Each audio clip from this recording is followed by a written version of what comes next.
Hello friends, आप सभी का स्वागत है आपके अपनी यूट्यूब चैनल शॉर्ट्स एकेडमी में। फ्रेंड्स, आज हम यहाँ यूपी पेट का सिलेबस डिस्कस करने वाले हैं।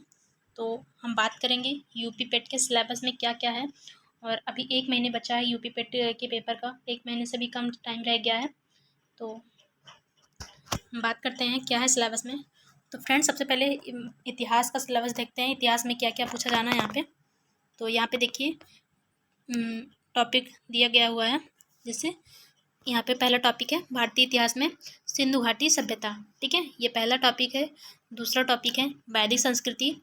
और तीसरा टॉपिक है बौद्ध धर्म, जीवनी एवं शिक्षाएं, इनसे संबंधित बौद्ध गौतम बुद्ध के जीवनी तथा शिक्षा से संबंधित प्रश्न पूछे जाएंगे।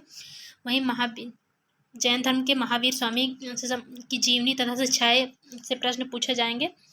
और अगर हम बात करें मौर्य वंश में सम्राट अशोक को पढ़ना है, बाकी और किसी शासक को नहीं पढ़ना। सम्राट अशोक ज़्यादा इंपॉर्टेंट है, इन्हीं को केवल पढ़ना है।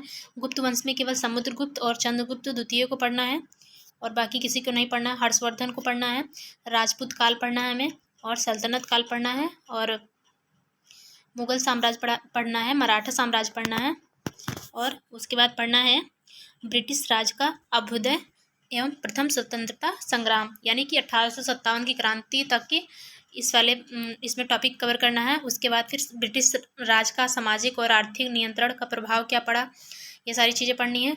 उसके बाद हम पढ़ेंगे आगे भारतीय राष्ट्रीय आंदोलन, जिसका पहला टॉपिक है स्वाधीनता आंदोलन के प्रारंभिक वर्ष, यानी कि 1857 से लेके और आगे का जो सारा जैसे कांग्रेस की स्थापना, ये सारी चीज़ें इसमें। उसके बाद स्वदेशी और जब बंगाल विभाजन, ये सारी चीज़ें इसमें दूसरे टॉपिक में आ जाएगी। महात्मा गांधी का जो महात्मा गांधी जी जब भारतीय राष्ट्रीय आंदोलन में आए और उनकी क्या क्या भूमिका रही, क्रांतिकारी आंदोलन कैसे हुए, क्या मतलब कहाँ से स्टार्ट हुआ, ये सारी चीज़ें। उसके बाद विधायी संशोधन जो 1935 का एक्ट आया था, उसमें क्या क्या चीज़ें थी, वो सारी चीज़ें पढ़नी है। उसके बाद भारत छोड़ो आंदोलन, आज़ाद हिंद फौज का और सुभाष चंद्र बोस के बारे में पढ़ना है। ठीक है, ये सारी चीज़ें हैं। उसके बाद आगे अगला सिलेबस जो है जियोग्राफी का, जहाँ से 5 क्वेश्चन आने हैं। और यहाँ से अगर हम इतिहास में बात करें तो इस वाले टॉपिक से आएंगे 5 क्वेश्चन, इन सारे टॉपिक से, जिसमें 13 टॉपिक लगभग दिया गया है। 13 टॉपिक है ये सारे टोटल। और भारतीय राष्ट्रीय आंदोलन, इसमें 5 टॉपिक हैं, इन दोनों से मिला के 10 क्वेश्चन के 5 तो भारतीय राष्ट्रीय आंदोलन से पूछे जाएंगे, बाकी ऊपर वाले पार्ट से 5 क्वेश्चन पूछे जाएंगे। और जियोग्राफी की हम बात करें तो 5 क्वेश्चन जियोग्राफी से पूछे जाने हैं, जिसमें है आपका भारत एवं विश्व का भौतिक भूगोल। और जैसे हमें भौतिक भूगोल के अंदर क्या क्या पढ़ना है, नदियाँ और नदी घाटियाँ हो गई, भूजल संसाधन हो गया, जैसे कि झील और सागर महासागर, ये सारी चीज़ें।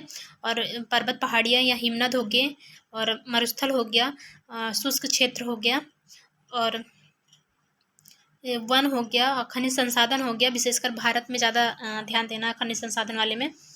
अगला टॉपिक है जो भारत एवं विश्व का राजनीतिक भूगोल, यानी कि कितने देश हैं और कौन सा देश किसके साथ सीमा साझा करता है, ये सारी चीज़ें हमें पढ़नी है। और अगला क्वेश्चन है कि जलवायु तथा मौसम पढ़ना है, विश्व का और भारत का जलवायु मौसम पढ़ना है, टाइम जोन के बारे में पढ़ना है, और जनसांख्यिकीय परिवर्तन तथा परिवास, इन सब के बारे में पढ़ना है। अगला टॉपिक है जो है भारतीय अर्थव्यवस्था। तो फ्रेंड्स, यहाँ से भी 5 क्वेश्चन आने हैं, और जिसमें पहला टॉपिक है भारतीय अर्थव्यवस्था 1947 से लेकर 1951 तक, जिसमें योजना आयोग, पंचवर्षीय योजना, मिश्रित अर्थव्यवस्था का विकास, और हरित क्रांति, और दुग्ध विकास एवं ऑपरेशन फ्लड, और बैंकों का राष्ट्रीयकरण। और 5 टॉपिक भारतीय 1947 से 1951 के बीच 5 टॉपिक पढ़ने हैं। उसके बाद 1951 का जो आर्थिक सुधार हुआ उसके बारे में पढ़ना है थोड़ा सा। और उसके बाद पढ़ना है हमें 2014 के पश्चात आर्थिक सुधार, जैसे कृषि सुधार हो गया, कृषि सुधार हो गया, ढांचागत सुधार हुआ, श्रम सुधार हुआ, आर्थिक सुधार हुआ, जीएसटी लागू किए गए, ये सब चीज़ों के बारे में पढ़ना है। अगला आगे टॉपिक आता है भारतीय संविधान, यानी कि पॉलिटी का। ये पॉलिटी का पार्ट आ गया है, जिसमें हमें क्या क्या पढ़ना है। भारतीय संविधान की मुख्य विशेषताएं क्या क्या हैं, राज्य के नीति निर्देशक तत्व पढ़ना है, और पढ़ना है मौलिक अधिकार, कर्तव्य, संसदीय प्रणाली, संघीय प्रणाली, संघ एवं केंद्र शासित प्रदेश, केंद्र राज्य संबंध, इनके बारे में पढ़ना है। वहीं आगे न्यायिक ढांचा, सर्वोच्च न्यायालय और उच्च न्यायालय के बारे में पढ़ना है। उसके बाद अगला टॉपिक जो है जिला प्रशासन, और हमें जिले का प्रशासन कैसे होता है, ये सारी चीज़ें पढ़नी है। और स्थानीय निकाय तथा पंचायती राज संस्थाएं, इन सब के बारे में पढ़ना है। तो आगे अगला टॉपिक है इस यहाँ से भी फ्रेंड्स 5 क्वेश्चन आने हैं, और पॉलिटी से 5 क्वेश्चन आएंगे, 5 पॉलिटी से, 5 इकोनॉमिक्स से, और 10 क्वेश्चन हिस्ट्री से आएगा, और 5 क्वेश्चन आपका जियोग्राफी से आएगा। तो हिस्ट्री ज़्यादा इंपॉर्टेंट है, वहाँ से 10 क्वेश्चन आने हैं, तो उसको अच्छे से कवर करना है आप सभी को। और तो फ्रेंड्स अगला क्वेश्चन है प्रारंभिक अंकगणित। ठीक है, प्रारंभिक अंकगणित से मैंने ये इंशाल्लाह नहीं बताया, यहाँ से भी 5 क्वेश्चन आने हैं। तो जो प्रारंभिक भौतिक विज्ञान होता है, यहाँ से 5 क्वेश्चन, यहाँ मतलब जो बेसिक चीज़ें होती हैं फिजिक्स, केमिस्ट्री और बायोलॉजी की, इनसे 5 क्वेश्चन मिला के पूछेगा। तो जो हाई स्कूल लेवल की शायद रहनी चाहिए, या थोड़ा सा मतलब बेसिक ही चीज़ें रहती हैं, इसमें ज़्यादा डीपली नहीं पूछते हैं साइंस में। तो या आप लोग पिछली बार का पेपर देखा होगा, तो उसके हिसाब से आइडिया लगा सकते हो कैसा पेपर आना है। और अगला क्वेश्चन है, अगला पोर्शन है मतलब मैथ का, जिसमें प्रारंभिक गणित पूछा जाएगा, जिससे पूर्ण संख्या हुआ, भिन्न तथा दशमलव, इन सारी चीज़ों को पूछा जाना है। और प्रतिशतता या परसेंटेज वाला टॉपिक आपको कवर करके जाना है, ये चैप्टर अच्छे से कवर करके जाना है। क्योंकि अगर पाई ग्राफ भी 20 नंबर का आना है, तो इसमें पाई ग्राफ में परसेंटेज का काफ़ी रोल रहता है, और काफ़ी क्वेश्चन परसेंटेज से पूछे जाते हैं कि इसके सापेक्ष मतलब प्रतिशत क्या है। तो ये सारी चीज़ें बहुत ज़्यादा निकालने के लिए ग्राफ में यही सारी चीज़ें आती हैं, या तो अनुपात पूछता है या परसेंटेज पूछता है। ग्राफ में ये दोनों चीज़ों का बहुत ज़्यादा, या एवरेज पूछता है। तो बहुत ज़्यादा इम्पॉर्टेंट रोल प्ले करता है परसेंटेज।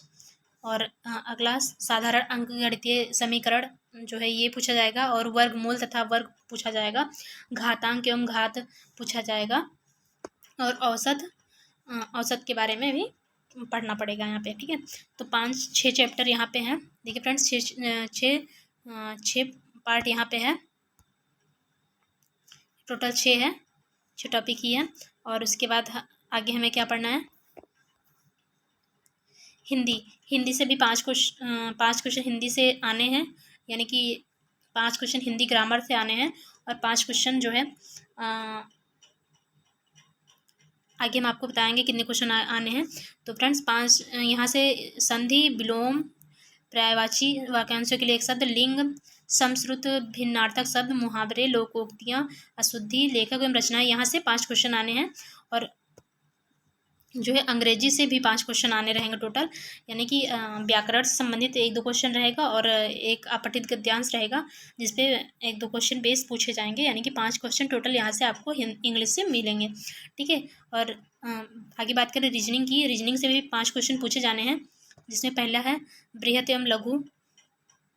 मतलब बृहत एवं लघु का तात्पर्य ये है कि कौन बड़ा है कौन छोटा है, ये सारी ये जो अरेंजमेंट करने के लिए आता है वो क्वेश्चन आएगा।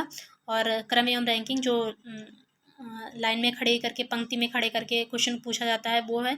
उसके बाद ब्लड रिलेशन है, और समूह से भिन्न को अलग करना, यानी कि जो डिफरेंट रहेगा उसको जो अलग करने वाला आता है, ये वाला क्वेश्चन।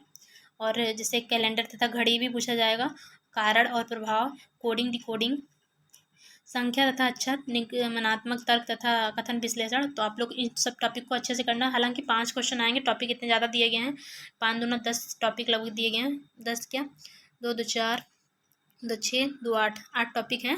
लेकिन मुझे नहीं लगता है, अरे 5 क्वेश्चन पूछे हैं, 8 टॉपिक से कैसे पूछ सकते हैं। लेकिन हाँ, फिर भी हमें पढ़ना तो है, क्योंकि 5 क्वेश्चन ये भी तो नहीं पता है किस टॉपिक से उठा के दे सकते हैं हमको, तो हमें पढ़ना है इसको। और तो ये 5 क्वेश्चन अच्छे से कर लेना है, 5 ये 8 टॉपिक। और उसके बाद फिर करंट हमें पढ़ना है। ठीक है, 10 नंबर का लगभग करंट रहेगा इसमें। तो भारत तथा वैश्विक भारतीय तथा वैश्विक, यानी कि इसमें यूपी स्पेशल का बहुत ज़्यादा रोल नहीं पड़ेगा, क्योंकि यूपी के लिए स्पेशली कहा नहीं गया है इसमें। तो हमें करंट पढ़ लेना है भारत और विश्व से संबंधित। उसके बाद पूछा जाएगा सामान्य जागरूकता वाले प्रश्न रहेंगे, जिसमें हम पढ़ेंगे भारत के पड़ोसी देश, राजधानी और मुद्रा, भारत के राज्य तथा केंद्र शासित प्रदेश, भारतीय संसद, राज्यसभा, लोकसभा और विधानसभा, विधान परिषद के बारे में। उसके बाद राष्ट्रीय तथा अंतर्राष्ट्रीय दिवस, विश्व संगठन तथा उनके मुख्यालय, भारतीय पर्यटन स्थल, भारत की कला एवं संस्कृति, भारत एवं विश्व के खेल और भारतीय अनुसंधान संगठन और प्रसिद्ध पुस्तकें एवं लेखक और पुरस्कार एवं विजेता। ये सारी चीज़ें जो हमें जनरल नॉलेज में पूछी जानी है। ठीक है, तो ये इतने टॉपिक हैं। उसके बाद आगे कुछ है तो यहाँ पे अगला टॉपिक जो है अपठित गद्यांश हिंदी में आएगा, जो 10 नंबर का रहेगा। और 2 गद्यांश आने हैं यहाँ पे हिंदी में, और 2 गद्यांश, एक गद्यांश 5 नंबर का होगा। उस पे बेस क्वेश्चन रहेगा, 3-4 क्वेश्चन जो भी ये देना होगा रहेंगे। तो 3-4 के एक गद्यांश में 5 क्वेश्चन होने चाहिए। पर यहाँ पे लिखा है प्रत्येक पर 5 क्वेश्चन, तो 5 दूना 10 क्वेश्चन, 2 गद्यांश में 5-5 क्वेश्चन के मिला के 10 क्वेश्चन रहेंगे और 10 नंबर के होंगे वो। ठीक है, उसके बाद फिर ग्राफ पूछा जाना है, और ग्राफ 10 नंबर का ग्राफ रहेगा, और तालिका ग्राफ भी 10 नंबर की रहेगी। ठीक है, तो ये इतना इसका सिलेबस हो गया। तो फ्रेंड्स देखिए, इसमें कुछ शर्तें दी गई हैं, यानी कुछ कंडीशन बताया गया कि क्या आपको कैसे क्या करना है। तो फ्रेंड्स इसमें जो है, जो एग्ज़ाम का लेवल होगा वो NCERT के अकॉर्डिंग मतलब पेपर सेट किया जाएगा। ठीक है, तो इसमें लिखा गया कि डिफ़िकल्टी जो लेवल होगा वो NCERT द्वारा निर्धारित है। ठीक है, निर्धारित स्तर का होगा, यानी कि ज़्यादा से ज़्यादा 12th लेवल का होगा एग्ज़ाम, और मतलब 12th तक का मतलब जो है लेवल कवर किया जाएगा इसमें। और उसके बाद फिर अगर इसमें हम बात करें परीक्षा की प्रकृति, तो वो तो पता ही है, ऑप्शनल होगा, और निगेटिव मार्किंग 1/4 है। ठीक है, तो मतलब प्रत्येक प्रश्न, प्रत्येक गलत पर 1/4 जो है मार्क्स कट जाएंगे। ठीक है, तो चलिए फ्रेंड्स गिन लेते हैं कितने का सिलेबस मतलब 100 का हो गया है ना। तो फ्रेंड्स देखिए 30 नंबर का तो यहाँ बन रहा है 10-10 30 यहाँ पे हो गया,